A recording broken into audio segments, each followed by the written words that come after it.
एकमात्र आनंद है। क्यों? संसार में हर वस्तु का, हर शब्द का अनुलोम विलोम है, परंतु आनंद का कोई अनुलोम विलोम नहीं है। आनंद को कोई उल्टा नहीं कर सकता,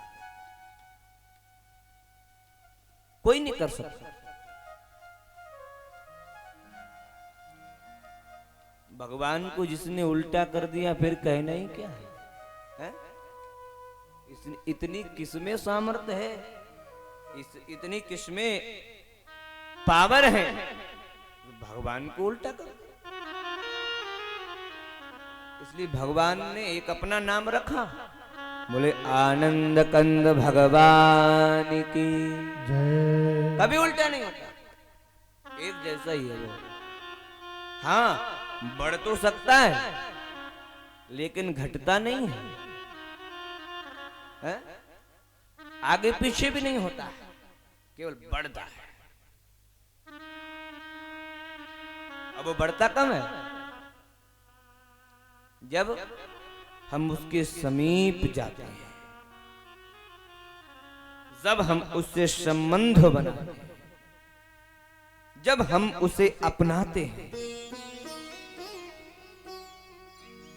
तब वो बढ़ता है। कहां मिलेगा? बोले हृदय में मिलेगा। कहां मिलेगा? हृदय में। अंतर के पट खोल सखीरी तोए पिया मिलेंगे।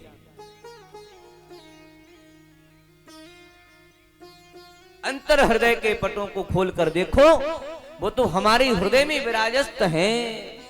खोजने की, ढूंढने की आवश्यकता नहीं है।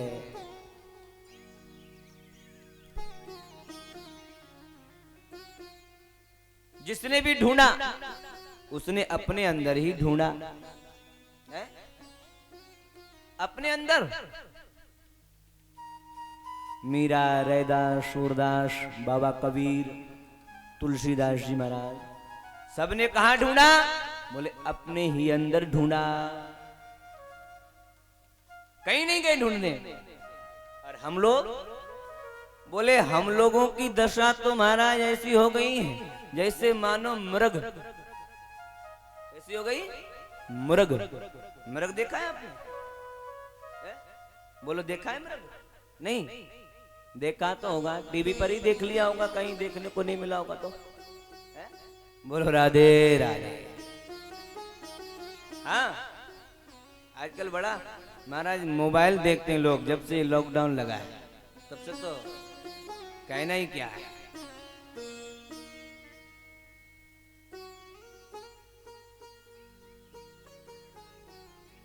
मृग की जैसी हमारी दशा हो गई। मृग भागता है किसके लिए? कस्तूरी की सुगंध कहां मिलेगी, कहां पाएंगे सुगंध? उस सुगंध को ढूंढने के लिए दौड़ता है। उसको मालूम नहीं है कि हमारे ही नाभि में कस्तूरी है, जिसको मृगलोचन कहते हैं। बेचारा भागता भागता भागता भागता मर जाता है, पर हाथ नहीं आता है। ऐसे हम लोगों की दशा है, हम लोग भी भाग रहे हैं, कुछ मिल जाए, है? कुछ प्राप्त हो जाए, पर मिलता कुछ नहीं है। क्या मिलता है? बोले कुछ नहीं, केवल हाथ मलता हुआ रह जाता है वो जीव, उसे कुछ प्राप्त होता नहीं है। प्रेम से बोलो राधे राधे।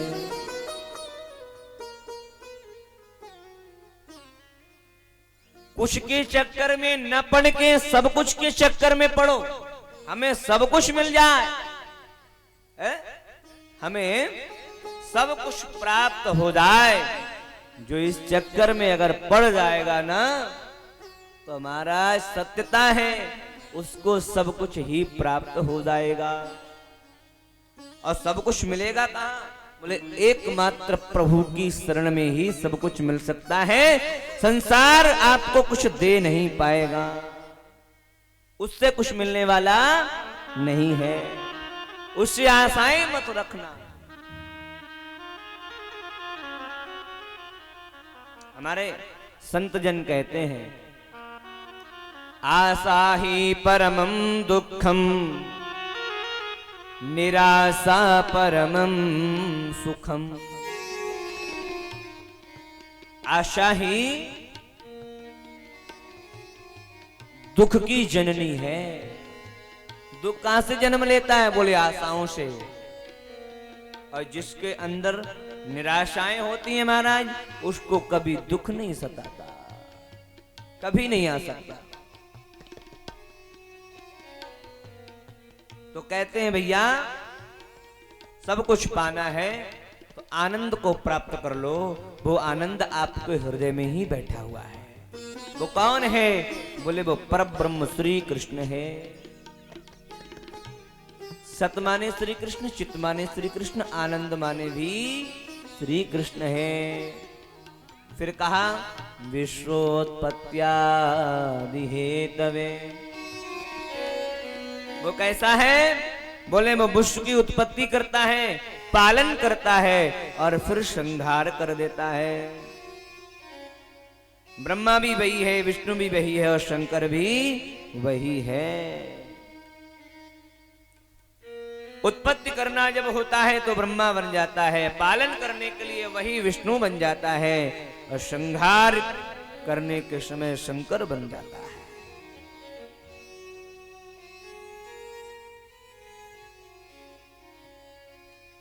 वही है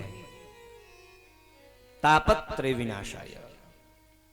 3 प्रकार के तापों को विनिष्ट करने की जिनके नाम में शक्ति है, ऐसे वो श्री कृष्ण है।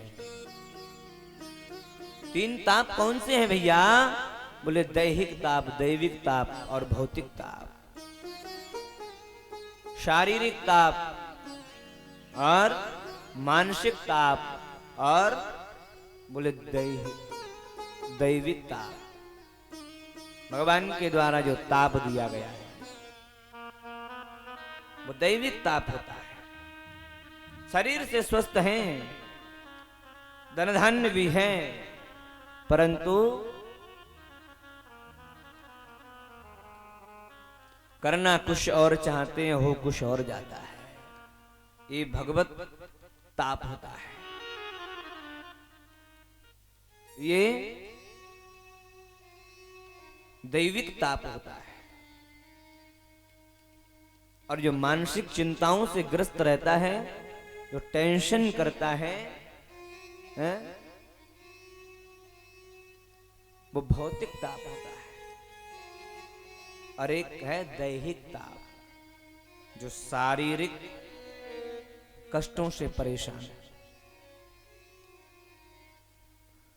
कोई तन दुखी, कोई मन दुखी, कोई धन बिन रहत उदास। थोड़े थोड़े सब दुखी, तो सुखी राम के दास। सब दुखी है भैया। अगर संसार में कोई सुखी है तो वो है केवल प्रभु का दास। जिसने प्रभु को अपना लिया वो सुखी है। इसलिए श्री कृष्णाय वयम नमः, हम प्रणाम उसको करते हैं। प्रथम श्लोक का गायन व्यास जी महाराज ने किया। धन्य है और आप ऐसे पवित्र समय में ऐसे भगवान की पवित्र वाणी हम लोग श्रवण कर रहे हैं।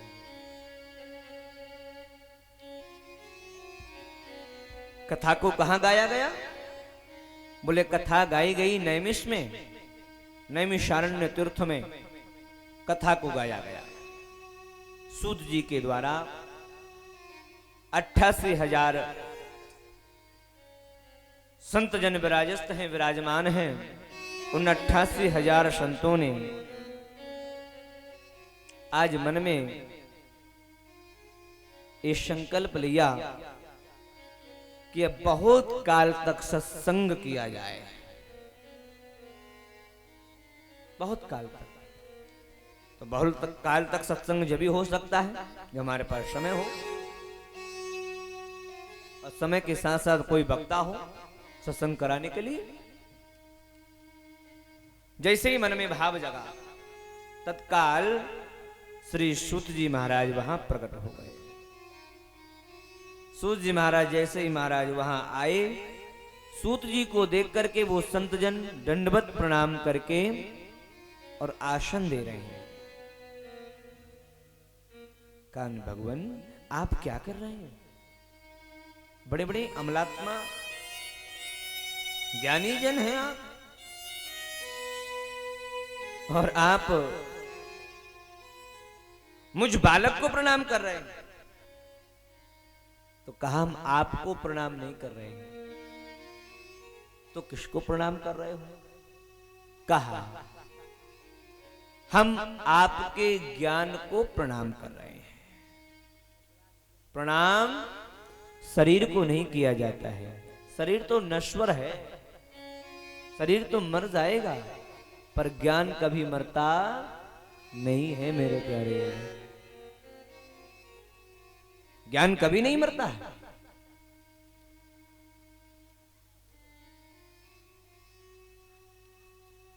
हम आपके ज्ञान को प्रणाम करते हैं। बलवान बहुत है, बड़े बहुत लोग होते हैं, लेकिन आप उन सब में बड़े हैं। क्यों? क्योंकि आप ज्ञान में बड़े हैं। व्यास जी ने भाव दिया, धन वृद्धा बल वृद्धा आयु वृद्धास्तथैव च ते सर्वेऽपि ज्ञान वृद्धस्य किंकिरः शिष्य किंकिरः। कहा कोई धन में बड़ा होता है तो कोई बल में बड़ा होता है, कोई आयु में बड़ा होता है, लेकिन इन सब में बड़ा कौन है? बोले इन सब में बड़ा वो है, ते सर्वेपि ज्ञान वृद्धस्य, जो इन सब में ज्ञान में बड़ा होता है वो बड़ा है। हे सूत जी, आप तो अंदर जो आपके अंदर जो ज्ञान है वो करोड़ों सूर्यों के समान है, कोट सूर्य सम प्रभा। अज्ञान ध्वांस विध्वंस, अज्ञान को ध्वस्त करने वाला आपके हृदय में जो विराजस्त ज्ञान है वो करोड़ों सूर्यों के रश्मियों के समान है। इसलिए हे सूत जी, सूताख्या ही कथा सारम मम कर्ण रसायनम। सूत जी प्रणाम करके आपको कहते हैं, ऐसी कोई कथा सुनाओ जो मैंने कानों में रस घोलने वाली हो, हमारे कान तृप्त हो जाए। भगवान श्री कृष्ण के चरणों में प्रेम हो जाए, संसार से वैराग्य हो जाए। कृष्ण प्राप्त करम सस्वत साधनम तत् बधाधुना। ऐसा कोई साधन बताओ, ऐसी कोई कथा सुनाओ भैया जो भगवान के चरणों में प्रेम करावे और संसार से वैराग्य करावे। वाह, गदगद हो गए सूत जी महाराज। वाह, कितना सुंदर प्रश्न किया, अद्भुत, ऐसा दिव्य प्रश्न। बोले महाराज आपका प्रश्न बड़ा उत्तम है, आपके प्रश्न को उत्तर में बदलने से पूर्व आचार्य श्री सुखदेव मुनि का वंदन करते हैं, उनको प्रणाम किया। यम प्रव्रजन्तमनुपेतमपेतकृत्यम् द्वैपायनो विरह कातरया जुहाव पुत्रेति तन्मयतया तरवोऽभिनेदोष तं सर्वभूत हृदयं मुनिमानतोस्मि। ऐसे श्री सूत जी महाराज को महाराज सूत जी महाराज सुखदेव मुनि के चरणों में प्रणाम कर रहे हैं। अलक्ष्य लिंग है, व्रतस्य वालैर अवधूत वेश, अवधूत वालर वेश है, घुंघराले केश है, मस्तक पर तेज है। आहा, प्रणाम किया और कहा, महाराज आपने उत्तम प्रश्न पूछा, आपको सत्संग का समय मिला, आपने सत्संग श्रवण करने की इच्छाएं जागृत की। जिन लोगों को मुफ्त में सत्संग मिलता है वो लोग नहीं सुन पाते हैं महाराज। मुफ्त में जो चीज मुफ्त में दी जाए, फ्री में दी जाए, उसको लोग लूटते हैं। क्या करते हैं लोग? लूटते हैं महाराज। और लोगों को फ्री में सत्संग मिल रहा है, फिर भी इसको लूट नहीं पाते हैं।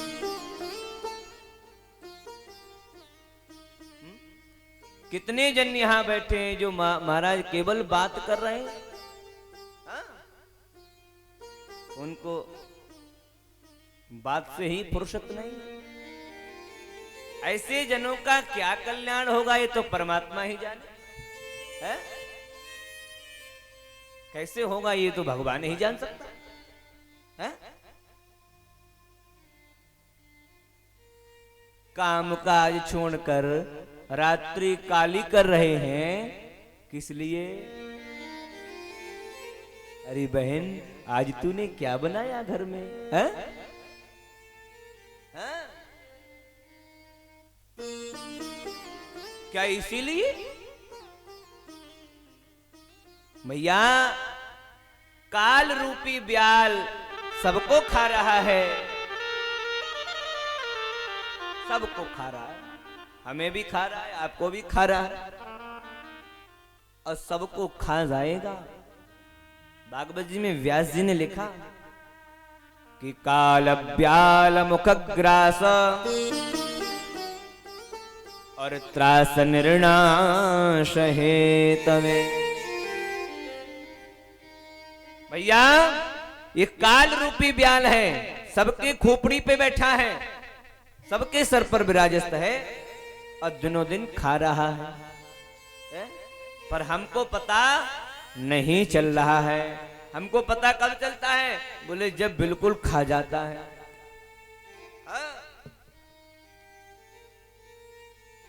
अब खा गया तब पता चलता है हमारा काल आया, खा गया। ओहो,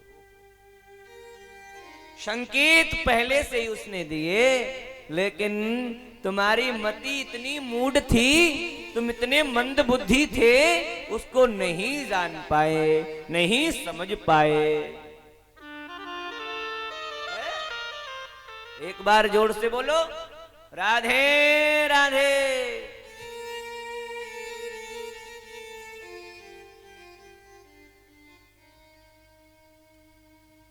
जो मूढ़ जन होते हैं ना, वो नहीं जान पाते हैं, वो सांसारिक वासनाओं में निरंतर लिप्त रहते हैं, इनको फुर्सत ही नहीं है संसार की वासनाओं से।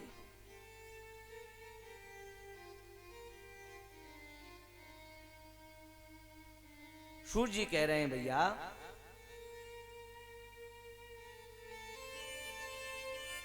ये कथा बड़े बड़े संतों को नहीं मिलती है।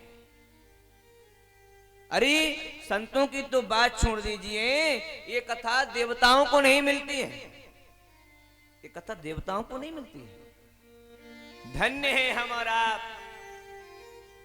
धन्य है ये भारतवर्ष, धन्य है ये मानव योनि, धन्य है ये पांच भौतिक शरीर। जिस पांच भौतिक शरीर को नश्वर कहा गया है, उसी पांच भौतिक शरीर को प्राप्त करके जीव भगवत शरणागति प्राप्त कर लेता है। बोलो राधे राधे।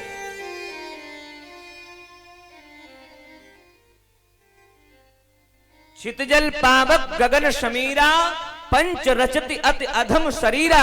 इस शरीर को क्या कहा? अधम कहा गया, बाबा ने स्पष्ट कह दिया।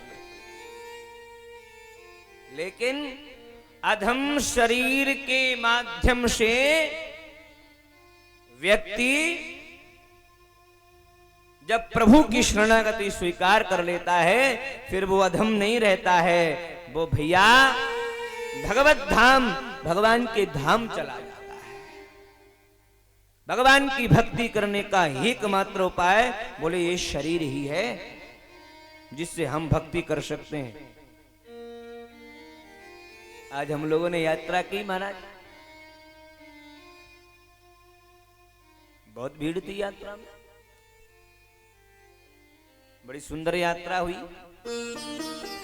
हम तो सोच रहे थे गांव में जाएंगे, पता नहीं कहां जंगलों में ले गए। हो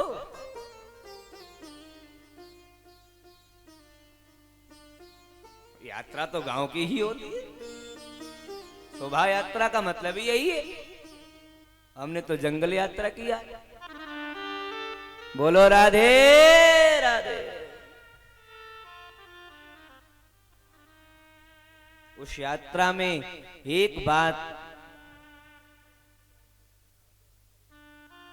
विशिष्ट क्या था, एक कुत्ता भी चल रहा था, देखा आपने?